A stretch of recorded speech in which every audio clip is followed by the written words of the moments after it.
to my very first video of Asmar. Today I'm going to be doing a reading of The Eyes of the Unicorn.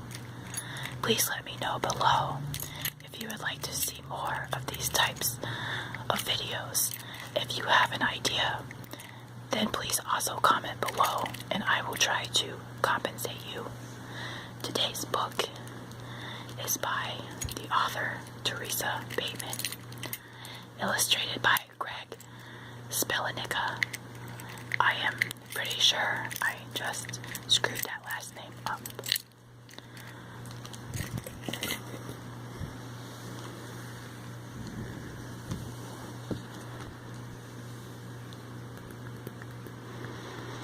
Isn't that unicorn very mythical looking? It is such a beautiful creature. When I was a kid, I had fantasies about riding them through mythical forests and going away to a faraway land with princesses and other animals like the unicorn. I loved horses. I always wondered how that piece of bone grew through their head, though. It seemed sort of painful.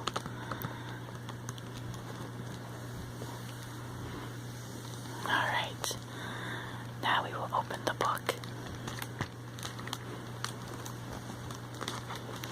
Now we will shut the book. Alright.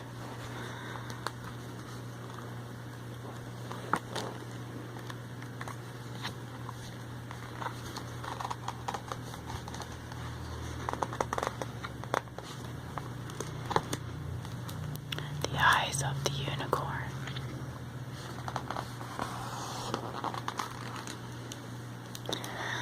Oh, a unicorn's horn is a marvelous thing.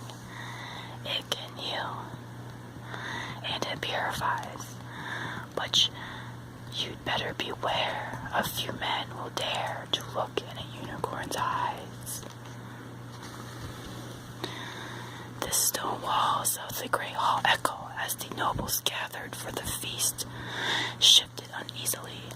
The Duke glared at the traveling minstrel, and his son Chris did the same. Teresa, the serving girl, sighed.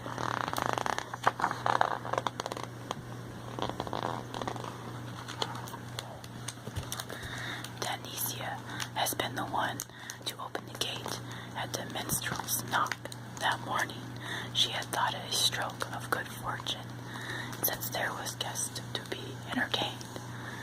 The Duke, of course, did not listen to his serving maid, but he did listen to his counselor, who listened to the butler, who listened to the cook, who listened occasionally to Teresa.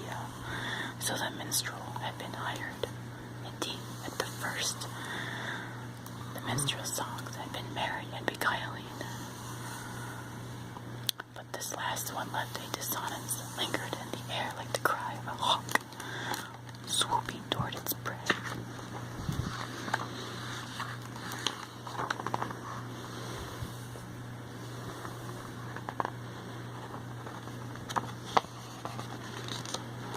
The bladder in Tensia's hand was slipping. She tried unsuccessfully to steady it. The ringing of bronze against stone when it hit the floor seemed to clear the air. Teresa scooped up the bladder and fled the room.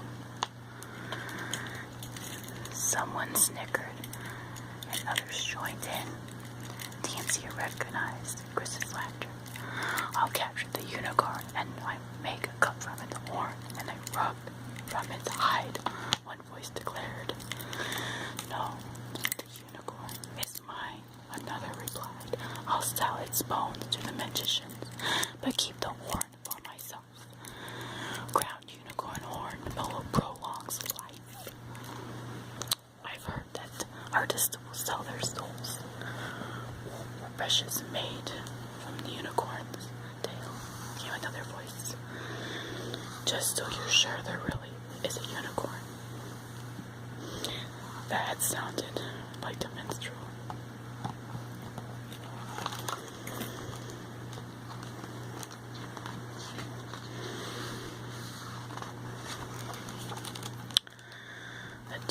voice rumbled. How to reply? How else would you explain that a stream once foul and poison now runs clear? Woodsman, injured by his axe, wakes to find his leg healed, with no sign of a wound at all. Then there's the early spring. They say a unicorn always brings spring with its passing. There was a murmur of agreement. Then the nobles headed to their chambers to sharpen swords and fetch arrows for the hunt ahead. Teresa hurried to the kitchen. She waited for the minstrel to pass through, as was the custom to take a bunch of food for the road, but he never came. Perhaps that was wise, for the Duke was an unforgiving man, giving no quarter to servants nor sons. Teresa smiled and frowned at the thought of Chris.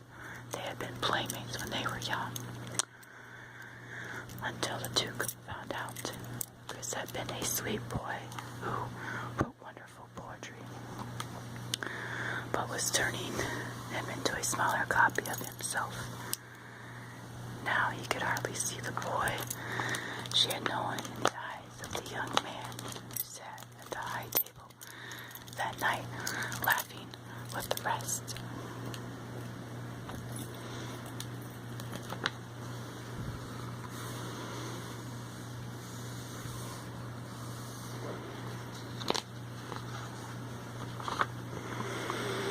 She had other things to worry about, however.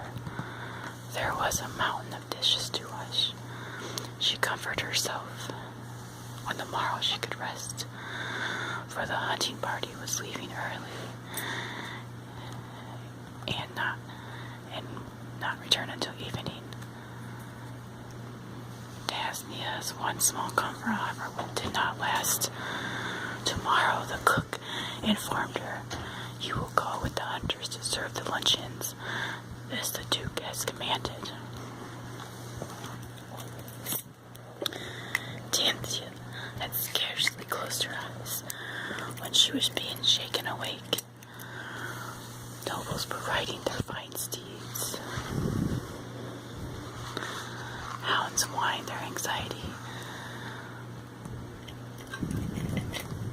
By the time Teresa had arrived at the meadow, the cry had been given, and the hunters were off, seeking the death of a unicorn and their own fame and fortune. Teresa saw Chris among them. She felt a wave of disappointment. As a boy, he had never even so much as crushed a spider beneath his heel. Now he would kill a unicorn.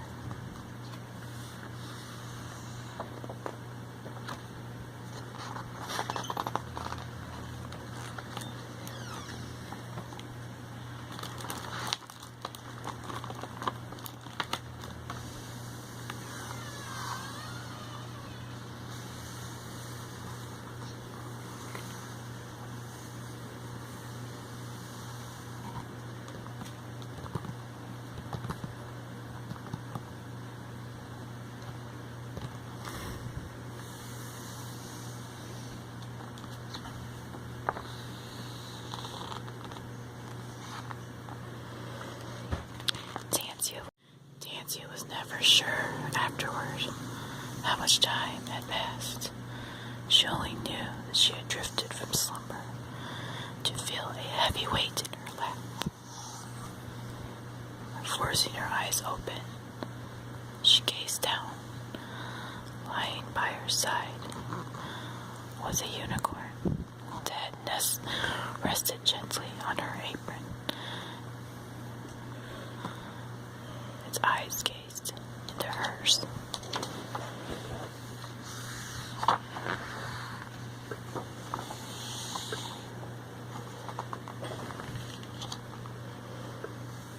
That is such a beautiful picture.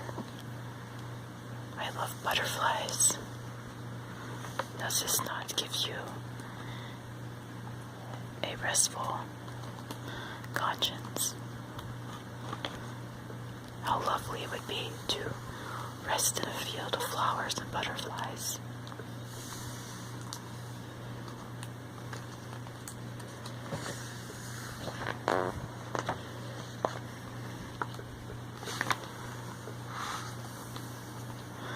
She looked into the unicorn's eyes and saw there such peace and love that she wanted nothing more than to spend the rest of her days gazing.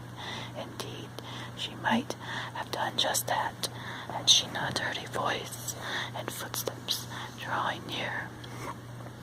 I lost the hunt and my horse.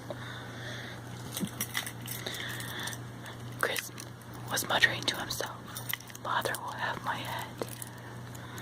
Then his voice faltered as he entered the meadow and spied the maid and her companion. Tancia started to rise and curtsy, but could not for the weight in her lap. She caressed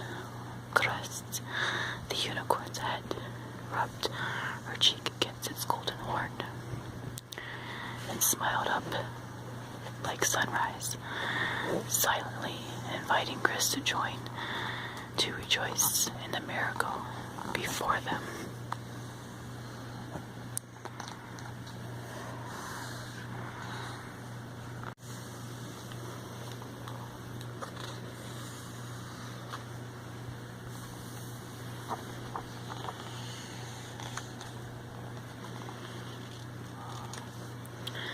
The unicorn. Chris's whisper was harsh, and I alone here to slay it, as my father will think me worthy to be his heir.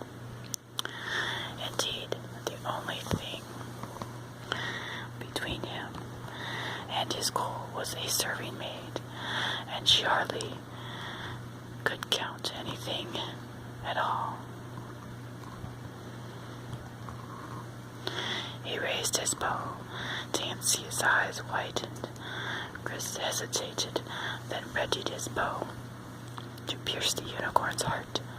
With a cry, Tancia flung herself across the unicorn's flank.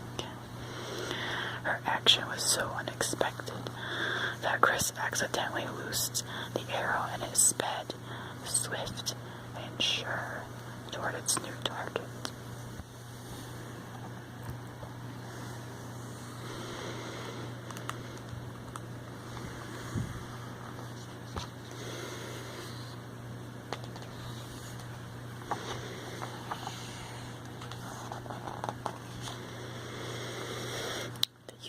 Heaved itself to its feet in a flash, shifting Tancia so that the arrow only grazed her arm, then stuck quivering in the sycamore tree. But Chris's eyes did not follow the arrow. They widened in horror at the sight of the red blood dripping onto the pure white hide of the unicorn. Tancia hardly noticed her wound. She faced Chris without the subservience and fear she had learned over the years. She stood, her arm bleeding, and glared. "What did you plan to do when you killed the unicorn?" she asked. "Why keep his horn and sell his hide and bones?" Chris replied. He didn't seem to notice he was talking to a mere serving maid. He spoke as when they were children, before they realized they were not equals. "And when all the old unicorns are gone," Tancia asked, "then the horn and the hide of the bones will be worth more?" Chris replied, sounding like his father. "How do you know there was a unicorn about?" she asked softly. "Why, the water was pure, the man was healed, and spring came to early land," he replied. But his voice trailed off. "How will you replace that?" Tancia asked her, simply, as she crumpled to the ground.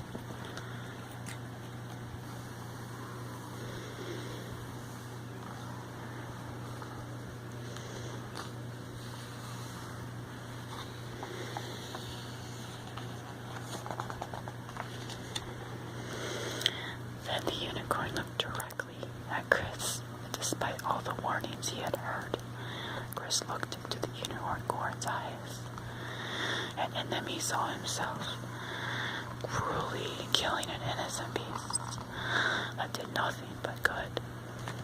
Then the unicorn turned its back to him,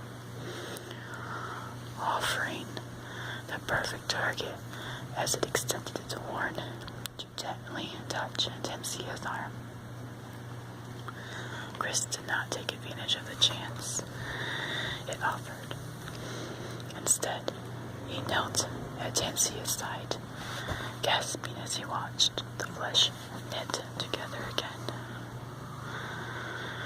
Tensia opened her eyes, saw the unicorn turn, thrust its horn to Chris's chest. She could see from the expression on the young man's face that he expected a fair return for his arrow. He closed his eyes in acceptance of his fate.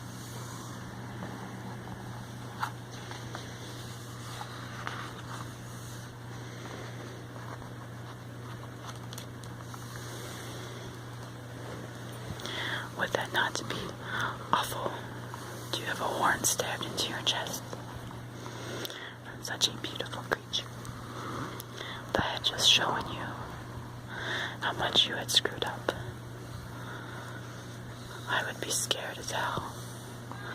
I would run and probably be caught, because horses are very fast, especially unicorns, for they are mythical, magical creatures.